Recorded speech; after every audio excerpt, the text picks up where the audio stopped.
नमस्कार बच्चों। तो कैसे हो आप लोग? आई होप आप लोग सभी अच्छे होंगे।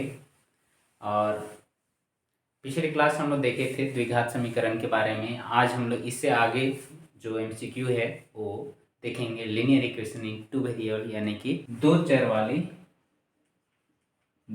चर वाले रैखिक समीकरण।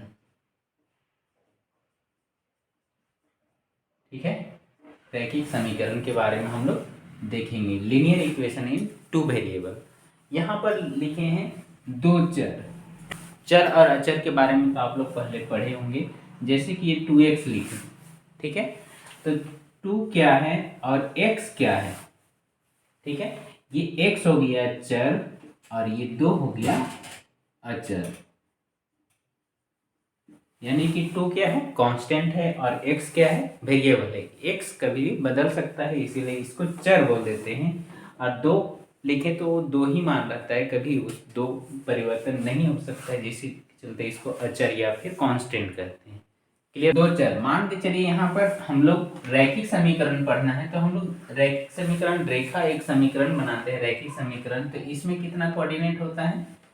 एक होता है एक्स कोऑर्डिनेट और दूसरा होता है क्या? वाई कोऑर्डिनेट होता है। इस आधार पे हम लोग डिनोट करते हैं ना, कोई भी रेखा इसमें निरूपित करते हैं तो इस तरह से रेखा काटेंगे। तो यहाँ पर क्या है? एक्स और वाई का वैल्यू रहता है। तो इसमें हम लोग और आगे देखेंगे, जैसे कि यहाँ पर कोई भी पॉइंट है तो एक्स का भी मान कुछ होगा, जैसे कि यहाँ पर ये एक्स का ये वाई का वैल्यू, इस तरह से करते एक रेखा बनता है। इसमें दो चर हम लोग क्या लेंगे? एक एक्स लेंगे और एक वाई लेंगे।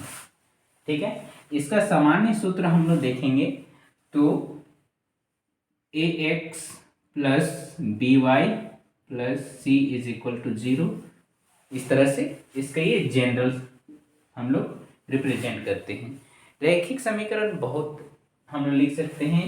ये तो एक इसका जनरल फॉर्म है ना, इसको हम लोग बहुत तरह का फॉर्म दे सकते हैं, जैसे कि a1 a2 b1 b2। तो यहाँ पर a1 a2 a b c, a b और c जो है ये क्या है? कांस्टेंट है।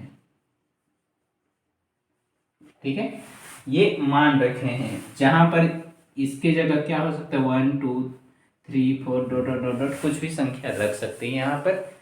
ये क्लियर है? कोई डाउट नहीं होगा। चलिए अब आगे हम लोग देखते हैं कि चलिए दो चर वाले रैखिक समीकरण एक देखते हैं, जैसे कि a1 x plus b1 y plus c is equal to 0 दिया हुआ है, और एक a2 x plus b2 y plus c1 या c2 ले लेते हैं, इज इक्वल टू 0। इस तरह से दो एक समीकरण दिया हुआ है। ठीक है, ये दो समीकरण दिया हुआ रहेगा, तो इसमें आप लोग को क्या बोलेगा? इससे एक समीकरण रेखा बनेगा और इससे एक रेखा बनेगा, इसका एक अलग रेखा बनेगा, इसका एक अलग रेखा बनेगा, तो दो रेखा बनेगा। अब दो लाइन बनता है तो वो क्या क्या होता है? पहला में या तो एक दूसरे को काटेगा, दूसरा हम लोग देखेंगे क्या? दूसरा या तो एक दूसरे के समांतर रहेगा दो रेखा, या थर्ड में हम लोग क्या जानेंगे कि या तो दोनों रेखा एक ही लाइन से पास करेगा। ठीक है, ये दो नहीं, तीन केसेस है। एक हो सकता है काटेगा, दूसरा समांतर रहेगा और तीसरा एक ही लाइन पे रहेगा। ठीक है, अब इसमें हम लोग देखते हैं कि अगर एक दूसरे को काट रहा है, इसमें कितना हल हो रहा है? एक। अगर काट रहा है तो एक हल हो रहा है, और यहाँ पर ये काट नहीं, एक भी जगह नहीं काट रहा है तो इसका कोई हल नहीं होगा। एक दूसरे को दो रेखा कहीं पे भी नहीं काटेगा तो इसका कोई हल नहीं होता है। थर्ड हम लोग देखेंगे, ये जो है दोनों रेखा एक ही रेखा पर है तो अपरिमित रूप से अनेक हल होगा, क्योंकि दोनों रेखा एक ही लाइन में जा रहा है। तो यहाँ पर दोनों रेखा जितना खींच रहे हैं उसमें क्या है? दोनों का पॉइंट शो कर रहा है, इसीलिए इसका क्या हो जाएगा? बहुत हल हो जाएगा। अब इसका हम लोग थोड़ा सा देख लेते हैं कि एक दूसरे को काट रहा है, तो इसका क्या रहेगा? a1 by a2 is not equal to b1 by b2। ठीक है, इसका जनरल ये रहा। दूसरा में यहाँ पर देखेंगे क्या? a1 by a2 is equal to b1 by b2, a2 is equal to b1 by b2 is not equal to c1 by c2 रहेगा। तो ये दोनों रहेगा इस तरह का अगर हम लोग इक्वेशन में फाइंड करेंगे तो इसमें क्या होगा, इसका कोई हल नहीं होगा। और थर्ड का देखेंगे हम लोग, इसका देखेंगे a1/a2 is equal to b1/b2 is equal to c1/c2, यानी कि तीनों यहाँ पर इसका रेशियो अनुपात a1/a2 b1/b2 इस तरह का इसका अनुपात अगर बराबर रहेगा तो यहाँ पर देखेंगे कि अपरिमित रूप से इसका क्या होगा, अनेक हल होगा, क्योंकि सभी इक्वल हो रहा है। तो यहाँ पर इसका क्या करेगा, सभी पॉइंट इंडिकेट करेगा एक एक करके। ये क्लियर हो गया। हड़बड़ाइए नहीं, इसका जितना भी है ना, हम लोग रैखिक समीकरण जो पढ़ रहे हैं, दो चर वाले रैखिक समीकरण, इसका पूरा निचोड़ बतला देते हैं। उसके बाद हम लोग एमसीक्यू क्वेश्चन हल करेंगे और फिर उसके बाद में हम लोग देखेंगे कि इसका न्यूमेरिकल कैसा रहता है उसको। तो ये समझ में आ गया होगा। चलिए अब हम लोग थोड़ा सा सीख लेते हैं। जैसे कि हम लोग कोई भी समीकरण 2x + y is equal to 5 और 3x + 2y is equal to 1 दे दिया है। इसका ग्राफ अगर हम लोग को ड्रॉ करने बोलेगा, ठीक है, ये पहला समीकरण है, ये दूसरा समीकरण है। तो फर्स्ट को सबसे पहले हम लोग यहाँ पर इसका पॉइंट निकालते हैं। तो कैसे निकालेंगे, चलिए देखते हैं।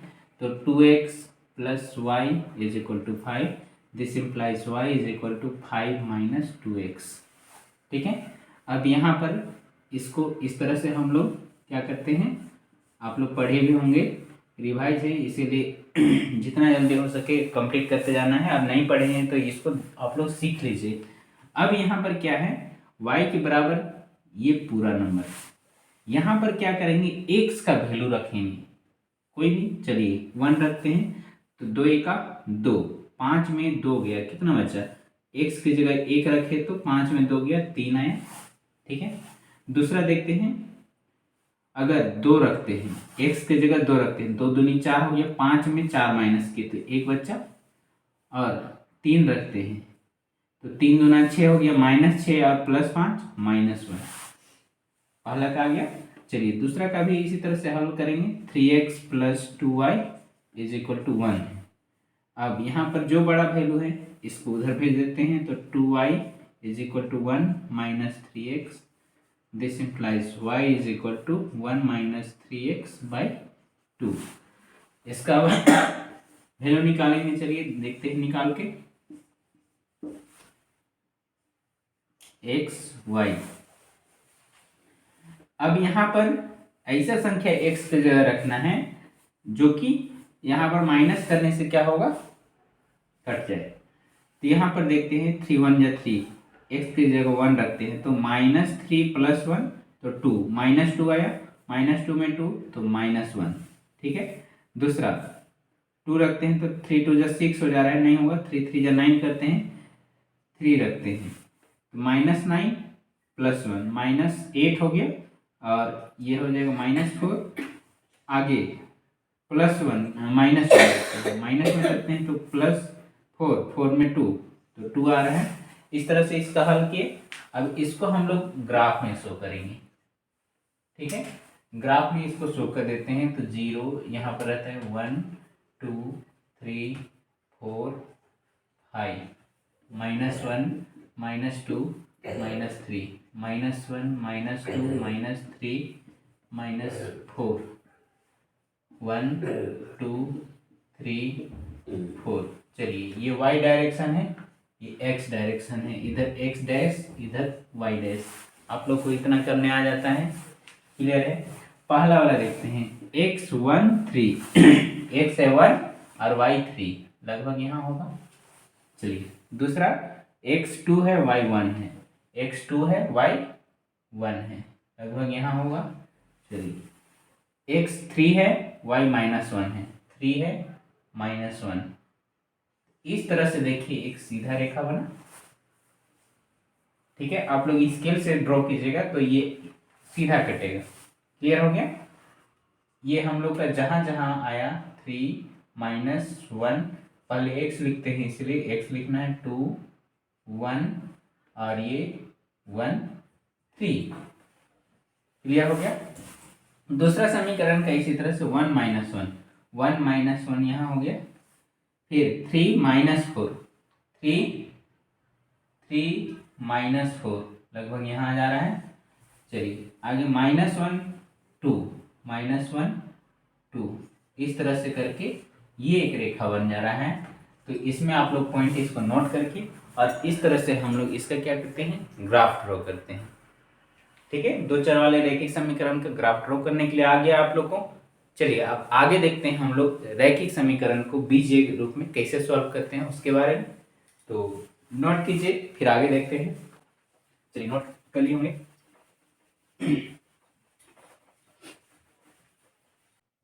हल करने के लिए बीजगणितीय विधि। ठीक है, तो इसमें हम लोग देखेंगे मुख्य रूप से तीन विधि, तीन मेथड देखेंगे। सबसे पहला देखेंगे हम लोग, सबसे फर्स्ट देखेंगे प्रतिस्थापन विधि। सबसे फर्स्ट हम लोग देखेंगे प्रतिस्थापन विधि, सब्स्टिट्यूशन मेथड।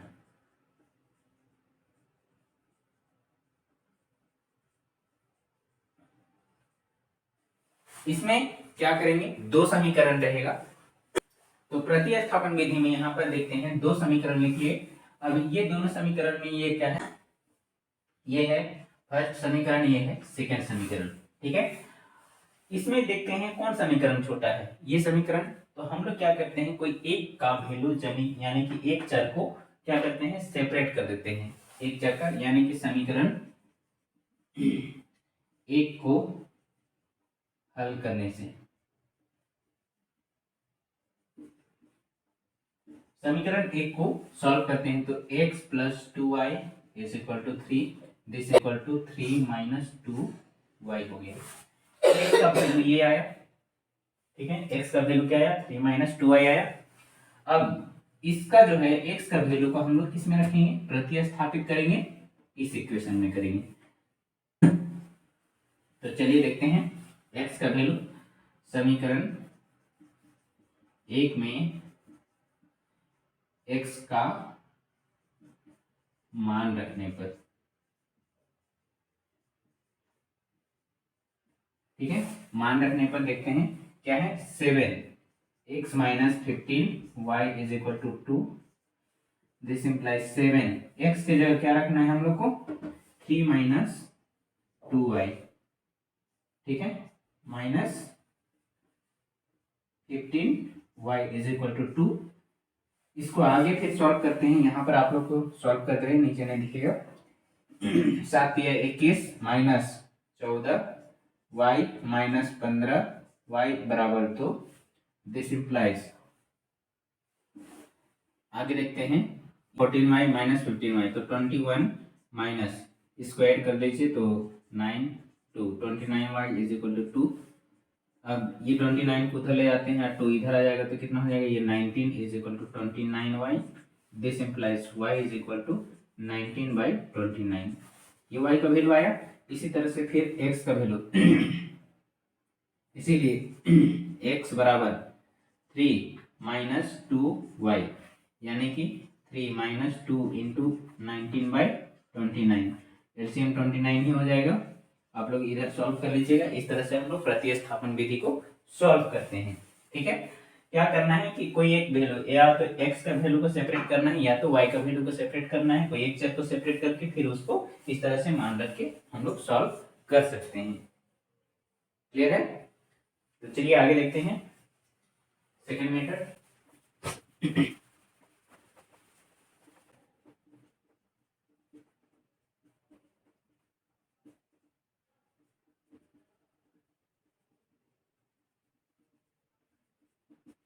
सेकेंड मेथड है विलोपन विधि, एलिमिनेशन मेथड। इसमें कोई भी दो समीकरण रहेगा। ठीक है, दो चर वाले रैखिक समीकरण, दो समीकरण रहेगा। उसमें क्या करना है, कोई एक चर का मान को समान रखना है। तो चलिए सॉल्व करते हैं। कोई भी एक मान लेते हैं दो समीकरण, जैसे कि 2x + 3y = 8, और ले लेते हैं ये पहला समीकरण हो गया, 3x + 4y is equal to 2, ये सेकेंड इक्वेशन होगी। ठीक है, चलिए एक जगह हम माइनस मान लेते हैं, कोई दिक्कत नहीं है, प्लस मानिए माइनस मानिए, हम लोग को क्या करना है, कोई एक चर का मान को सेम करना है। अब यहाँ पर देखते हैं, यहाँ 2 है, यहाँ 3 है, यहाँ 3 है, यहाँ 4 है, कैसे एक समान होगा?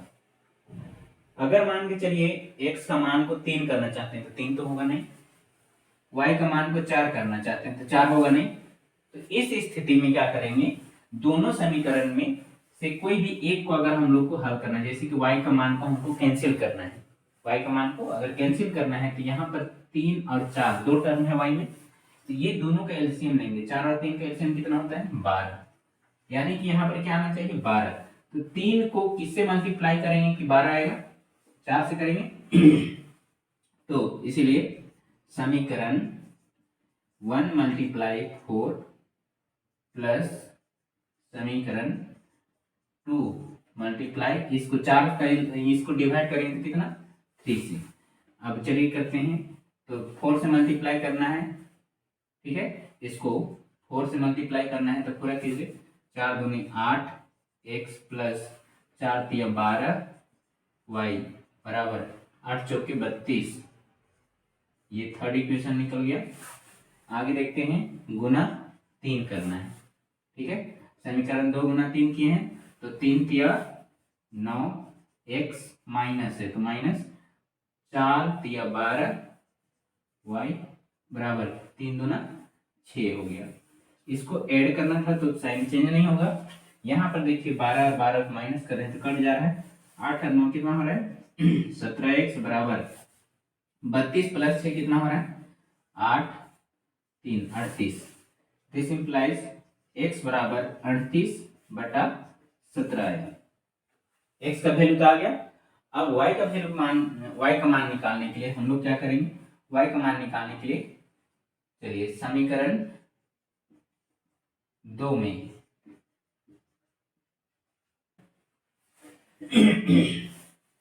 समीकरण 2 में x का मान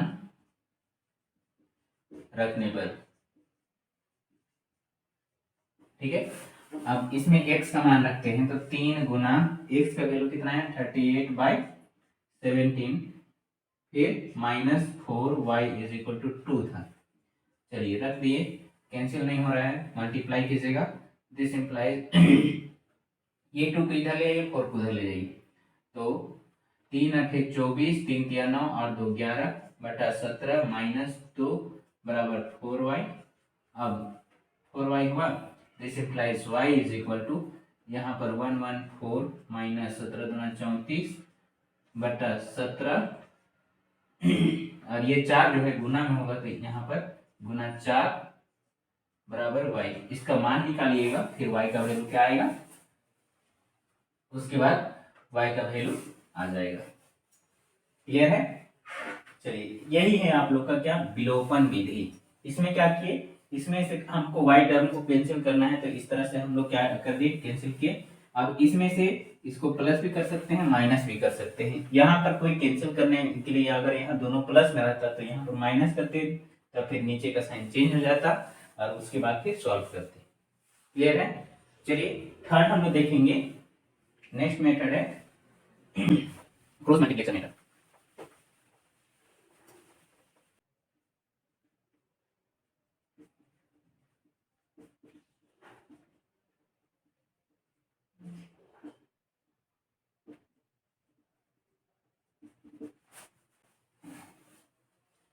तो थर्ड हम लोग देखेंगे क्या, वज्र गुणज विधि। वज्र गुणज विधि क्या बोलता है, जैसे कि दो समीकरण a1x plus b1y plus c1 is equal to 0 दे दें, या a2x plus b2y plus c2 is equal to 0।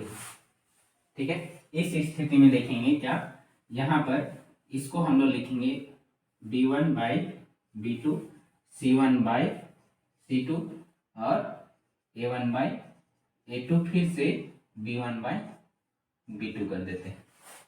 ठीक है, क्रॉस मल्टीप्लिकेशन मतलब कि इसको इससे मल्टीप्लाई करना है, तो इसको इससे मल्टीप्लाई करना है, फिर इससे इसको, इससे इसको, फिर इससे इसको, इससे इसको। ये चीज तो समझ गए आप लोग। अब इसमें थोड़ा सा ट्विस्ट है, अगर ये दोनों को मल्टीप्लाई करके माइनस करेंगे तो x का वैल्यू आएगा, ये दोनों को मल्टीप्लाई करके माइनस करेंगे तो y का वैल्यू आएगा, और ये दोनों को मल्टीप्लाई करेंगे तो 1 का डिनोमिनेटर आएगा। इसका इक्वेशन कैसे होगा चलिए देखते हैं। यानी कि x बाई क्या बोले b1c2 minus b2c1 is equal to y का value c1a2 y by c1a2 minus a1c2 is equal to 1 by क्या है a1 b2 minus b1 a2। तो ये है आपका हम लोग का वज्र गुणज का मेथड के थ्रू से हम लोग दो चर वाले रैखिक समीकरण को सॉल्व कर सकते हैं। जितना भी था इसका मेन टॉपिक वो डील कर चुके। अब आते हैं हम लोग क्वेश्चन की ओर। तो चलिए इसको नोट कीजिए, फिर क्वेश्चन देखते हैं।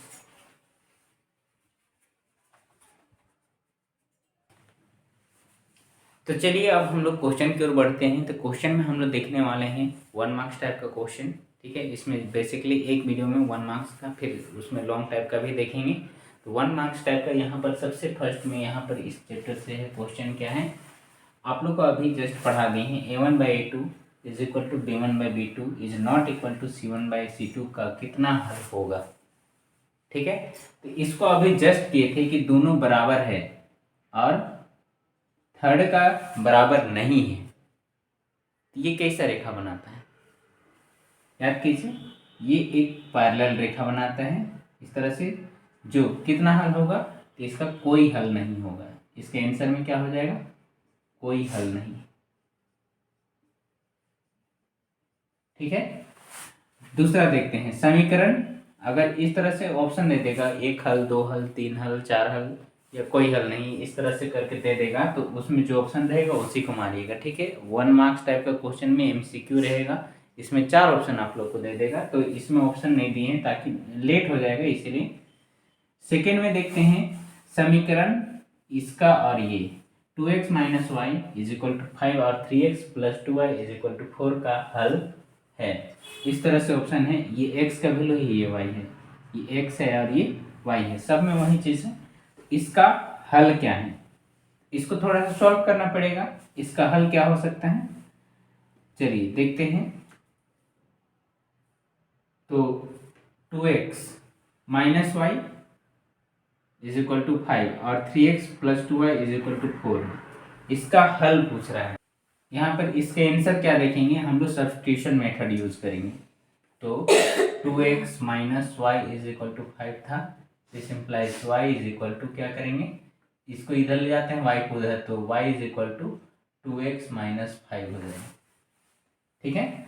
अब इसको एक y का मान किस में रखने पर, इसमें रखने पर, तो क्या करते हैं 3x plus 2x minus 5 is equal to 4, ठीक है। अब इसको सॉल्व करेंगे क्या हो जाएगा 3x प्लस 2 दूनी 4 x माइनस 2 बचे 10 बराबर, ठीक है। अब यहाँ पर 4 और 3 7 x इज इक्वल टू 10 उधर चला गया तो 14 हो गया, this implies x is equal to 7 आया, sorry x is equal to 14/7 यानी कि 2 आया।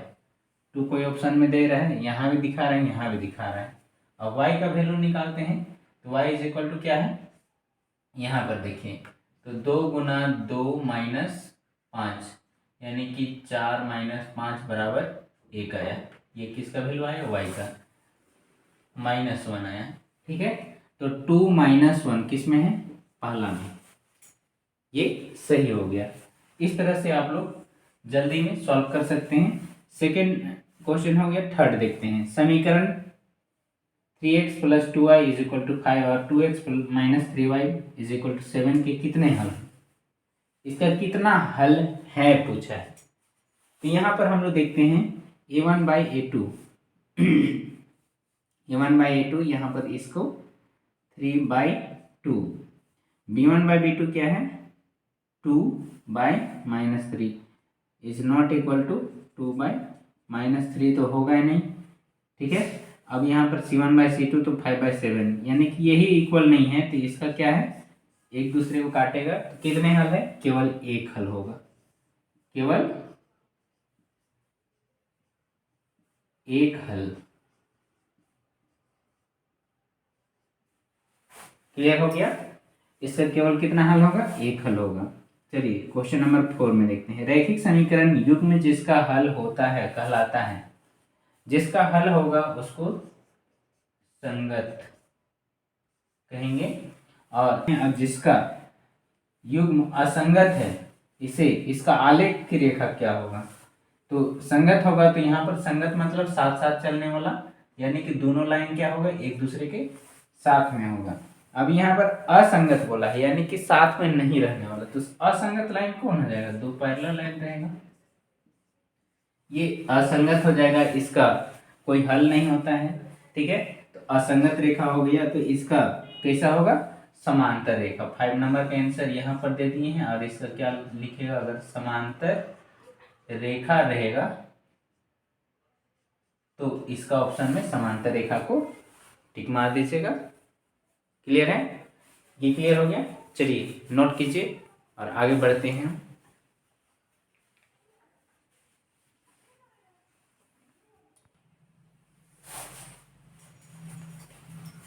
चलिए 5 क्वेश्चन देखिए, अब छठा क्वेश्चन की ओर आते हैं हम लोग। 6 नंबर क्या होता है, समीकरण x + y = 9 और x - y = 1 का हल है। इतना सारा दे दिया है, इसको हम लोग किस मेथड से करेंगे, इसको एलिमिनेशन मेथड कर देते हैं। x + y = 9 और x - y = कितना है, 1 है। देखिए ये दोनों तो कटा, 2x = 10 आ रहा है, दिस इम्प्लाइज x = कितना आ रहा है, 5। डिवाइड करेंगे तो अब y का मान कितना हो जाएगा, और y का मान निकालने के लिए चलिए x - y में हम लोग सॉल्व करते हैं, तो यहाँ पर = 1, दिस इम्प्लाइज y = x - 1 करेंगे, यानी 5 - 1 = 4, यानी कि क्या आया हम लोग का वैल्यू 5,4 है, ऑप्शन सी। इस तरह से आप लोग सॉल्व कर लीजिएगा। यदि a1/a2 और b1/b2 और c1/c2 तीनों बराबर हैं, तो युग्म का हल, यानी कि यहाँ पर देख रहे हैं इस तरह से रहता है, तीनों बराबर रहता है, तो दो रेखा एक ही लाइन में गुजरता है, और इसका युग्म का हल क्या होता है, अपरिमित रूप से अनेक हल। ठीक है, अनेक हल भी हो सकता है, अपरिमित रूप से अनेक हल भी लिख सकते हैं। ठीक है, क्लियर हो गया। चलिए नेक्स्ट क्वेश्चन नंबर 8 देखते हैं। यदि रेखाएं 3x + 2 kxy = 2 और 2x + 5y + 1 = 0 समांतर हो तो k का मान ज्ञात करें। दो रेखा समांतर कब होता है, तो a1/a2 = b1/b2 is not equal to c1/c2। इससे कंपेयर करना है, तो यहाँ पर हम लोग का खेला किस में है, a1/a2 और b1/b2 में। a1/a2 कितना है, तो 3/2 और b1/b2 = 2k/b2 कितना है, 5। ये दोनों में ही कंपेयर करना है, तो यहाँ पर इसको इधर ले आते हैं, 5 × 15 यानी कि 15 हो गया, और इधर 2 दूनी 4k, यानी कि k बराबर 15/4 हो गया। इसको लिखेंगे तो क्या करेंगे, 4 × 12 3/4, ये भी लिख सकते हैं, ये भी हो सकता है। ये हो गया k का वैल्यू निकाल लिए। ठीक है, इस तरह से आएगा क्वेश्चन, तो आपको आराम से बना लीजिएगा।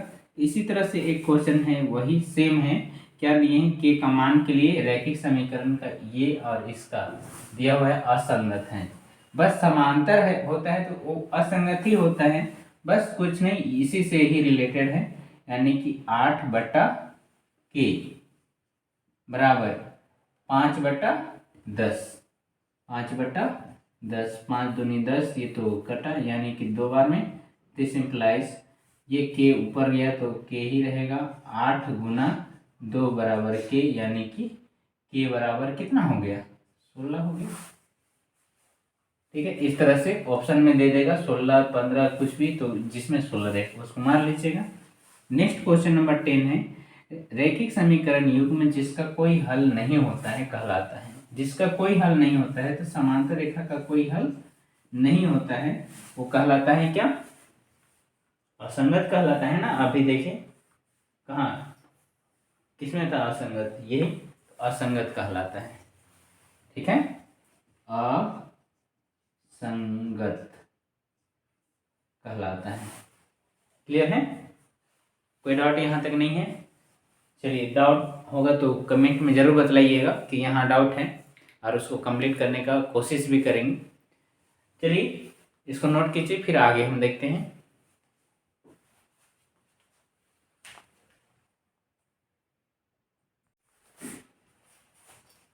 चलिए आगे के क्वेश्चन देख लेते हैं।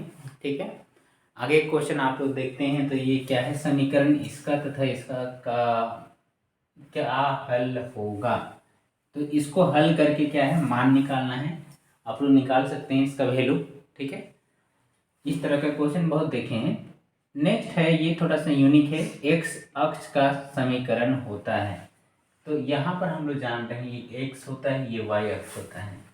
तो एक्स अक्ष में समीकरण कब होगा, एक्स अक्ष में समीकरण कब होगा, जब y बराबर 0 होगा, तब क्या होगा, एक्स अक्ष का समीकरण होगा। इसी तरह से y अक्ष का समीकरण होगा कब, जब y अक्ष का समीकरण x बराबर 0 होगा, तब क्या होगा, y अक्ष का समीकरण होगा। क्योंकि यहाँ पर हम लोग लिखते हैं 0,0 लिखते हैं, तो यहाँ पर x अक्ष पूछा है। x अक्ष में जाने के लिए हम लोग का y का वैल्यू क्या रहेगा, 0 रहेगा। और उसी तरह से y का वैल्यू में, y अक्ष में जाना है तो किसका वैल्यू रहेगा, x का वैल्यू 0 रहेगा। तो यहाँ पर क्या हो जाएगा, y बराबर 0।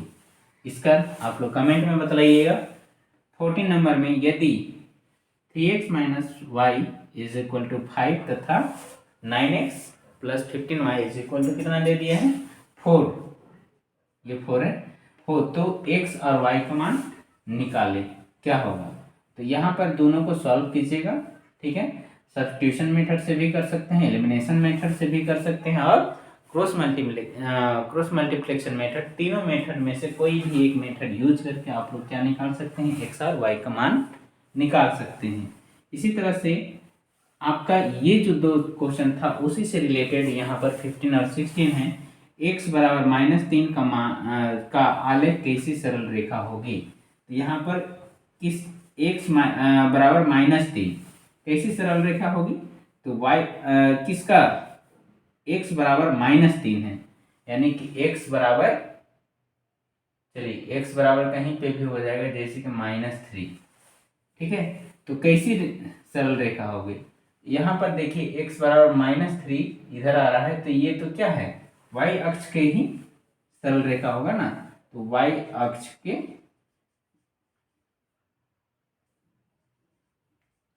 समांतर। ठीक है, और इस तरह से y बराबर 2 है, तो इसका कैसा सरल रेखा होगा उसको कमेंट में जरूर बतलाइएगा। और इस चैप्टर से आप लोग को कहीं भी कंफ्यूजन अगर हो रहा होगा 1 मार्क्स टाइप में, उसको आप कमेंट बॉक्स में लिखिए, और उसको ज़रूर सॉल्व करके आप लोग तक पहुंचाने का कोशिश करेंगे। तो चलिए आज यहीं तक रखते हैं, मिलते हैं नेक्स्ट टॉपिक में।